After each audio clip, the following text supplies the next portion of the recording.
आज हम एक ऐसे मुद्दे के बारे में बात करेंगे जो हम में से कई लोगों की जिंदगी से जुड़ा हुआ है और वो है हमारे मिडिल क्लास होने का संघर्ष। क्या आपको भी ऐसा लगता है कि चाहे कितनी भी मेहनत कर लें, जितनी जरूरत है उतनी बचत कभी नहीं हो पाती है। हर महीने सोचते हैं कुछ बचत कर लें, लेकिन आखिर में हाथ में कुछ खास नहीं बच पाता है। मिडिल क्लास होना आज के दौर में किसी संघर्ष से कम नहीं है, पर ऐसा क्यों हो रहा है, आइए इसे समझने की कोशिश करते हैं। सबसे पहली बात यह है कि महंगाई दिन बर दिन बढ़ती जा रही है। खाना पीना, बच्चों की पढ़ाई, स्वास्थ्य सेवा और पेट्रोल सब कुछ महंगा हो चुका है। पहले हमारे माता पिता जो कमाई से बचत कर पाते थे वो आज हमसे नहीं हो पाता है। मिडिल क्लास पर हर तरफ से दबाव है। इन सभी खर्चों के बीच बचत करना अब एक सपना सा बनता जा रहा है। हर भारतीय मिडिल क्लास परिवार का सपना होता है कि उनका खुद का घर हो, लेकिन आजकल घर खरीदना मुश्किल ही नहीं, नामुमकिन सा लगने लगा है। मकान की कीमतें बढ़ रही हैं और आमदनी उस रफ्तार से नहीं बढ़ पा रही है। ईएमआई और लोन का बोझ उठाकर हम अपनी लाइफस्टाइल को भी प्रभावित कर लेते हैं और कभी कभी तो जीवन की बुनियादी सुविधाओं को भी त्यागना पड़ जाता है। आजकल एक अच्छे स्कूल और कॉलेज में एडमिशन लेना भी महंगा हो गया है। पहले शिक्षा एक जरूरत थी,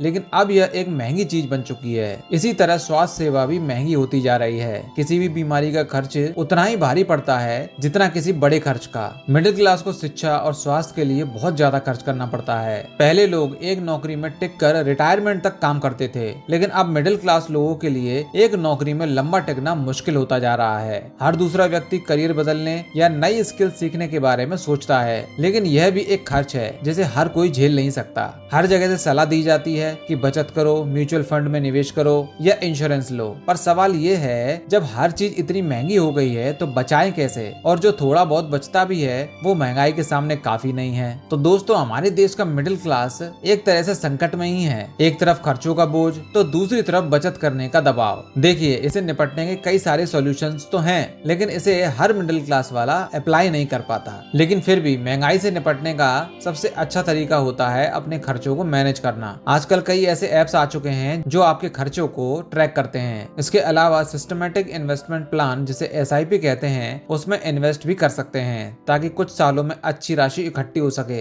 अगर घर खरीदना मुश्किल लगे तो फिलहाल रेंटल ऑप्शन पर विचार करें। शिक्षा और स्वास्थ्य में बढ़ते खर्च को संभालने के लिए स्मार्ट इंश्योरेंस लेना एक बढ़िया विकल्प हो सकता है। आजकल कई ऐसे हेल्थ इंश्योरेंस प्लान आते हैं जो प्रीमियम में अच्छे कवरेज दे देते हैं। वहीं बच्चों की पढ़ाई के लिए एजुकेशन प्लान में निवेश करना एक समझदारी भरा कदम हो सकता है। आज के दौर में स्किल डेवलपमेंट सबसे जरूरी हो गया है। हर मिडिल क्लास इंसान को अपनी स्किल को अपडेट करना चाहिए, चाहे वो ऑनलाइन कोर्स के जरिए हो या सर्टिफिकेट के माध्यम से। इसके अलावा साइड इनकम सोर्सेज पर भी ध्यान दें, जैसे फ्रीलांसिंग, कंसल्टेंसी या कोई छोटे बिजनेस जिससे इनकम का बैकअप बना रहे। भारत का मिडिल क्लास जरूर एक संकट के दौर से गुजर रहा है, लेकिन सही प्लानिंग, समझदारी भरी इन्वेस्टमेंट्स और एक डिसिप्लिन्ड लाइफस्टाइल से इस संघर्ष को कम किया जा सकता है। चाहे खर्चों पर नियंत्रण हो, निवेश की आदत या फिर करियर में नए स्किल जोड़ने की जरूरत, इन छोटे छोटे कदमों से हम अपनी फाइनेंशियल स्थिति को बेहतर बना सकते हैं।